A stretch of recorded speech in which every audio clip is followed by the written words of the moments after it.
أعوذ بالله السميع العليم من الشيطان اللعين الرجيم بسم الله الرحمن الرحيم به نستعين وصلى الله على سيدنا محمد وآل بيته الطاهرين اللهم صل على محمد وآل محمد وعجل فرجهم.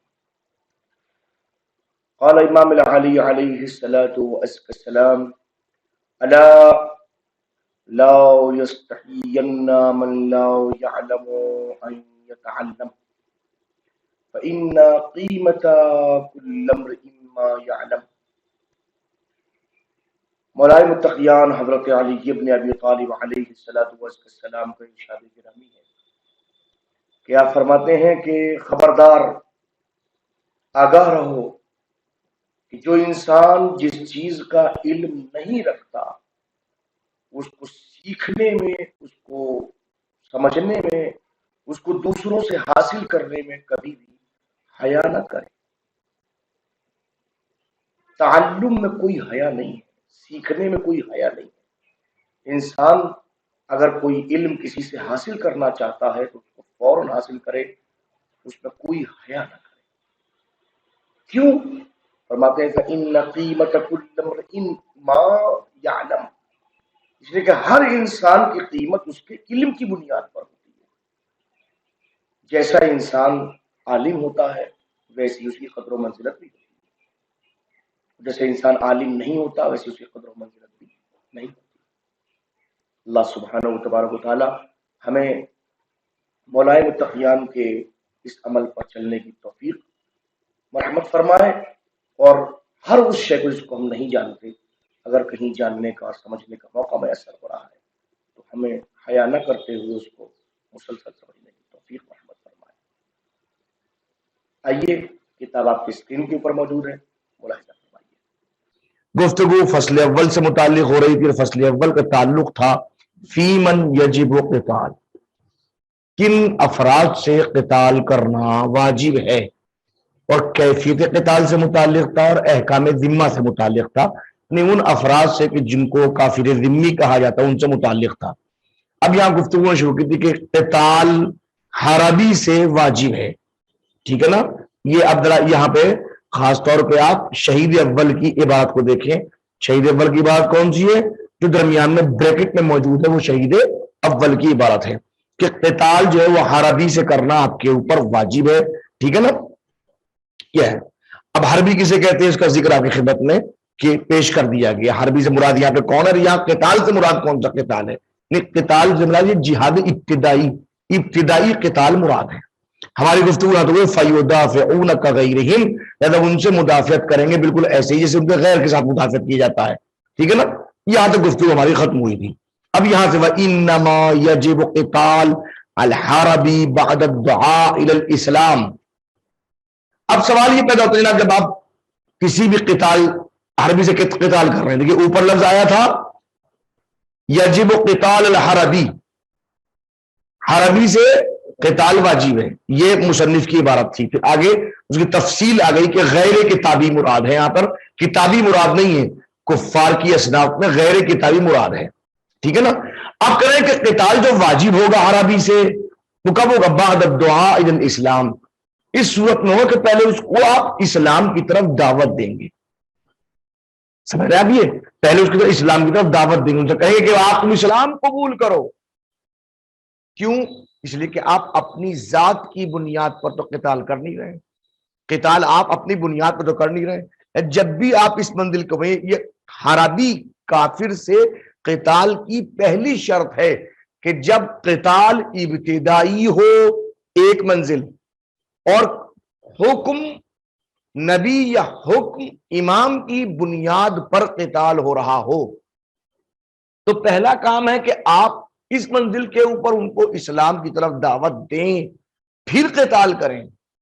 ایسے نہیں کہ جائیے تلوار لے کے ختم کر ڈالیے، یا آج کے زمانے میں بس بم پھوڑ ڈالیے کوئی بھی ہو. اس کا نام جہاد نہیں ہے. بم پھوڑنے کا نام، افراد کو مارنے کا نام جہاد نہیں ہے. اسلام کہتا اگر کسی کو آپ قتل کرنے جا بھی رہے ہیں تو اس کو مکمل طور پہ پتہ ہونا چاہیے کہ آپ اس کو کیوں قتل کرنے کے لیے آئے ہیں. ممکن ہے کہ وہ آپ سے کہیں میں قتل ہونا نہیں چاہتا، تو آپ کیا کریں گے؟ اسلام کی طرف دعوت دیں گے تم مسلمان ہو جاؤ، ہم تمہیں چھوڑ دیں گے، ہمارا تمہارا کوئی لڑائی جھگڑا نہیں ہے، لڑائی جھگڑا تمہارا اسلام اور کفر کا لڑائی جھگڑا ہے۔ پہلے بعد دعا اسلام، اسلام کی طرف دعوت دیں گے آپ، کیسے دیں گے؟ بِإِظْهَارِ الشَّهَادَتَيْن، آپ شہادتین کا اظہار، اشہد اللہ الہ الا اللہ، اشہد ان محمد الرسول اللہ، لا الہ الا اللہ محمد الرسول اللہ، اسے کہلوائیں گے کہ وہ یہ کہے، وہ اظہار شہادتین کرے۔ دعوت اس سے کہیں گے کہ تم اظہار شہادتین کرو، اللہ کو ایک مانو، حضور سرور کائنات صلی اللہ علیہ وسلم کو، ٹھیک ہے نا، وہ التزام جمیع احکام الاسلام، اور اظہار شہادتین کے ساتھ ساتھ، چونکہ اظہار شہادتین زبان پر ہوگا، اظہار شہادتین زبان پر ہوگا، وہ زبان سے ہی تو کہے گا، لیکن التزام اور تعہد کرنا اس سے اس بات کا کہ وہ لازم کرے گا اپنے اوپر جمیع احکام الاسلام، جتنے بھی احکام اسلام ہیں۔ احکام اسلام سے مراد یہاں پر یعنی وہ نماز پڑھے گا، وہ روزہ رکھے گا، وہ حج کرے گا، وہ زکوٰۃ دے گا، الا ما شاء اللہ، امر بالمعروف کرے گا، نہیں علی المنکر کرے گا، اچھوں سے محبت کرے گا، بروں سے نفرت کرے گا، تلاوت قرآن کرے گا، ماں باپ کی خدمت کرے گا، جتنے بھی احکام اسلام ہیں اس کا وہ ملتزم رہے گا، اپنے اوپر وہ لازم کر لے گا، ٹھیک ہے نا۔ اچھا جناب علی، اب مسئلہ یہ ہے کہ اس منزل کے اوپر داعی کون ہوگا، دعوت دینے والا کون ہوگا؟ داعی هو الامام او نائبہ۔ جناب علی یہاں پہ جو دعوت دینے والا ہوگا وہ یا تو امام ہوگا یا نائب امام ہوگا۔ نائب امام سے مراد یہاں پہ نائب خاص ہے، جو اس کا نائب، اس کو امام نے نائب بنایا ہو، ٹھیک ہے نا۔ داعی کون ہے؟ امام یا نائب امام، ٹھیک ہے، یہ بات ختم ہو گئی یہاں تک۔ اب کریں وَيَسْقُطُ اعْتِبَارُهُ، اور اس کا اعتبار ہو کی ضمیر پلٹے گی اس بندل کے اوپر دعا کی طرف، ہو کی پلٹے گی نہیں، اعتبار دعا، اعتبار دعوت ساقط ہو جائے گا، یعنی کہ اب قتال سے پہلے دعوت دینا ضروری نہیں ہے۔ جب آپ قتال کرنے جائیں کوئی ضروری نہیں کہ آپ بلائیں اس کو اسلام کی طرف، اعتبار ساقط ہوگا۔ کب ساقط ہو جائے گا؟ فی حق، اس کے حق میں، من، جو شخص، عرفہ، اسلام کو جانتا ہے، بسبق دعائہ، اس بنیاد پر کہ اس کو پہلے دعوت دی جا چکی ہے، فی قتال آخر، کسی دوسرے جنگ میں۔ اب اس کو یوں سمجھیے، جنگ خندق ہو رہی ہے، فرض میں سمجھانے کے لیے، جنگ خندق ہو رہی ہے، 2 ہجری میں کون سی جنگ ہوئی ہے؟ جنگ بدر۔ 3 ہجری میں کون سی ہوئی ہے؟ جنگ احد۔ 5 ہجری میں کون سی ہوئی ہے؟ جنگ خندق۔ اب جنگ خندق میں آپ تشریف لے کے گئے، آپ دیکھ رہے ہیں کہ امام علی علیہ السلام تشریف لے کے آ رہے ہیں، وہ کون امام ہے کہ نہیں ہے؟ ان پہ واجب ہے کہ وہ دعوت دیں، لیکن آنے والا سامنے جو ہے عمر ابن عبدود، عمر ابن عبد ود، عبد ود یہ نام ہے، ٹھیک ہے نا، ود کا عبد۔ تو اب جو وہ آنے والا ہے وہ اسلام کو پہلے سے جانتا ہے۔ کیوں جانتا ہے؟ کہ فرض کیجئے میں سمجھانے کہہ رہا ہوں کہ وہ بدر میں آیا تھا اور مولا علی نے بدر میں کہا تھا اسلام قبول کر لے، یا وہ احد میں آیا تھا، مولانا نے کہا تھا اسلام قبول کر لے، تو چونکہ اس سے پہلے والی جنگوں میں اس کو مولا نہیں آیا نہیں ہے، میں سمجھانے کے لیے کہہ رہا ہوں، ٹھیک ہے نا، وہ آیا نہیں ہے، لیکن امام نے فرض کی دعوت دے چکے، تو جس کو امام دعوت دے چکا ہو کسی اور جنگ میں، اس کے حق میں اعتبار دعا ثابت ہو جاتا ہے۔ دعوت چونکہ اس کو مقصد کیا ہے بھائی، آپ کسی کو قتل کرنے جا رہے ہیں، اسے پتا ہو کہ کیوں، تو اسلام قبول کر لے، اب اس کو آپ پہلے ہی دعوت دے چکے تو اب دعوت دینا ضروری نہیں۔ وہی اس کو تو اعتبار دعا ساقط ہو جائے گا، فی حق، اس کے حق میں، من، جو شخص عرفہ، اسلام کو جانتا ہے، بسبق دعا ہی، کہ اس کو پہلے ہی بلایا جا چکا ہے، فی قتال آخر، کسی دوسرے قتال کے اندر، ٹھیک ہے۔ او بغیرہ، یا ہے کہ وہ اسلام کو جانتا ہے بغیر دعوت کے ہی، کسی قتال میں نہیں آیا، کسی قتال میں. اب یہاں یہ اپلائی ہوگا مولائے متقین جو میں آپ کو مثال اختیار کی ہے، جان بوجھ کے میں نے اس لیے بتایا آپ کو تاکہ اس بات کو آپ سمجھیں. اور یہاں پہ ایک بات اور نکل کے سبھی آپ سامنے آئے گی، ایک عبارت ختم، پورے ایک سطر ختم ہو جائے پھر سمجھ میں آئے گا آپ کو. او بغیر یہ ہے کہ وہ اصلاً جانتا ہو، بغیر ہی نہیں، بغیر دعوت کے بغیر ہی جانتا ہے کہ اسلام کیا ہے. تو جو پہلے سے ہی جانتا ہے اس کو دعوت نہیں دی گئی، وہ کبھی نہیں آیا میدان جنگ میں، کبھی نہیں بلایا گیا، مگر وہ جانتا. کیسے جانتا جناب علی؟ میں اس بنیاد پہ جانتا کہ وہ مسلمانی معاشرے میں رہتا ہے، مسلمانی سماج کا ایک حصہ رہا ہے، ایسی کالونی میں رہا ہے کہ جہاں مسلمان بہت سے لوگ رہتے ہیں. تو وہ اسلام کو جانتا ہے، مسلمانوں کو جانتا ہے، وہ جانتا ہے نماز کیا ہوتی ہے، روزہ کیا ہوتی ہے، اللہ کون ہے، رسول کون ہے، وہ ٹھیک ہے. یا مسلمانوں کے ساتھ بہت اٹھنا بیٹھنا اس کا رہا ہے، یا یہ کہ وہ ایسی لائبریری میں جاتا ہے کہ جہاں مسلمانوں سے متعلق کتابیں پہلے سے موجود ہیں، اسے تحقیق کی. کسی تحقیق غیر مسلم نہیں کرتے، اسلام پہ تحقیق کرتے، بہت سے عیسائیوں نے کی، بہت سے یہودیوں نے کی، بہت سے غیر مسلم نے کی ہے. تو جو تحقیق کر چکا ہو مسلمانوں سے متعلق تو وہ تو جانتا ہے. اب اس کے سامنے جائے، اس کے سامنے امام کے اوپر واجب نہیں ہے کہ اس کو کہے کہ تو اسلام قبول کر لے، اس لیے کہ وہ اسلام کو جانتا ہے.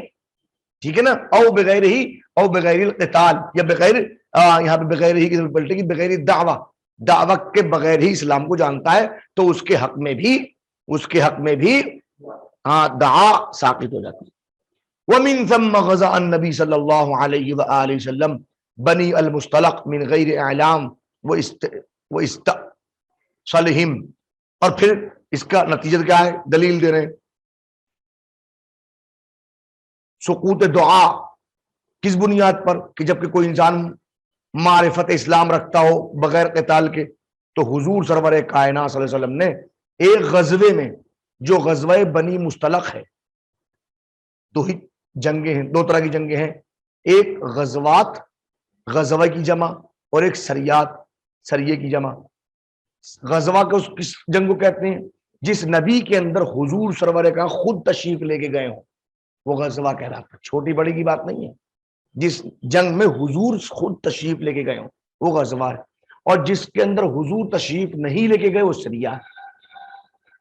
تو غزوہ بنی مصطلق کے اندر حضور سرور کائنات نے من غیر اعلام قتال فرمایا ہے، بغیر اعلام کے، بغیر ان کو خبر ہے، وہ استعصالہم، اور بغیر ان کو پہنچائے ہوئے. کبھی اور جنگ ان سے نہیں کی تھی، کبھی ان تک نہیں پہنچے تھے، پہلی مرتبہ قتال کیا، بغیر کہے قتال کیا. ان سے کہا کہ تم اسلام قبول کرو. کیوں؟ اس لیے کہ وہ اسلام کو قتال سے پہلے ہی جانتے تھے. ٹھیک ہے نا. نعم، نعم. اب آئیے دیکھیے اہم جملہ اس پہ میں اشارہ کروں گا. نعم یستحب الدعاء، دعا مستحب ہے. حینئذ، اس ہنگام میں بھی. اس ہنگام سے مراد یہاں پہ کیا ہے؟ یعنی کہ اس وقت جب کہ دعوت واجب نہیں ہے قتال سے پہلے. اگر کوئی انسان اسلام کو جانتا تو اسلام قتال سے پہلے دعوت واجب نہیں ہے، لیکن اس منزل کے اوپر بھی کہ کوئی جانتا ہو اسلام کے بارے میں، تب بھی مستحب ہے کہ آپ اس کو کہیں کہ تو اسلام قبول کر لے. جیسے کما فعل علی علیہ السلام بعمر، جسے مولائے متقیان نے عمر ابن عبد ود کے ساتھ میں کام کیا ہے، کہ وہ اسلام کو جانتا تھا، وہ اسلام کو سمجھتا تھا. اس کے علاوہ اور بہت سے کافرین ہیں، قتال سے پہلے جب بھی علی علیہ السلام تشریف لے کے آئے تلوار لے کے، تو اس سے کہا تو اسلام قبول کر لے. وہ جانتا ہے، مگر چونکہ علی علیہ السلام نے کیا ہے. وغیر ہی، اور غیر عمر ابن عبدود کے ساتھ میں قتال کیا ہے، ما علمہم بالحال، اس بنیاد پر کہ امام کو ان تمام افراد کے حال کا علم تھا کہ وہ اسلام کے متعلق جانتے ہیں. اس کے باوجود مولائے متقیان نے دعوت اسلام دی، پھر قتال کیا ہے. بات واضح ہو گئی دیکھیے یہاں تک. اب پھر پلٹیے اوپر کی طرف جائیے، دیکھیے اب پھر اصلی بات پڑھیے. یجب قتال الحربی، حربی سے قتال واجب ہے. ٹھیک ہے نا. کب؟ بعد الدعاء الی الاسلام، جب کہ ان کو اسلام کی طرف دعوت دی جائے. یعنی کہ قتال حربی سے ابتدان کریں گے مگر پہلے اسلام کی طرف دعوت دیں گے، ٹھیک ہے نا۔ اور وَإِمْتِنَاعِهِ، آپ نے دعوت دی کہ مسلمان ہو جاؤ، اور انہوں نے کہا ممنوع، ہم اسلام قبول نہیں کریں گے۔ وَإِمْتِنَاعُهُ مِنْ قبولہ، اور انہوں نے قبول اسلام سے منع کیا ہو۔ سمجھ رہے ہیں بات؟ دیکھیں سمجھ میں آ گئی نا پوری بات، اوپر سے بات سمجھ میں آ گئی نا پوری، کہاں جا رہی ہے بات؟ وَإِمْتِنَاعُهُ، انہوں نے منع کر دیا ہو من قبولہ، اسلام قبول کرنے سے۔ فَلَوْ أَظْهَرَ قبولہ، فَلَوْ أَظْهَرَ قبولہ، اب لہذا اگر وہ قبول اسلام کو ظاہر کریں، وہ کہیں کہ نہیں ہم مسلمان ہوتے ہیں، ہم لا الہ الا اللہ محمد رسول اللہ کہتے ہیں، وَلَوْ بِاللِّسَان، چاہے وہ یہ زبان سے ہی کہہ رہے ہوں، کف عنہ، قتال کو ان سے روک دیا جائے گا، اب قتال ان کے ساتھ میں نہیں کیا جائے گا۔ تو قتال کی اہم مسئلہ کیا ہے؟ اگر وہ منع کریں دعوت کے بعد تو قتال ہوگا ابتدائی، لیکن وہ کہیں لا الہ الا اللہ محمد الرسول اللہ، زبان سے ہی کہہ رہے ہیں، معلوم ہو رہا کہ ڈر کے کہہ رہے ہیں، اسلام کہہ رہے کف عنہ، وَيَجِبْ قِتَالُ هَذَا الْقِسْمِ انشاءاللہ بعد میں۔ وصلی اللہ علی محمد وآل بیتہ الطاہرین۔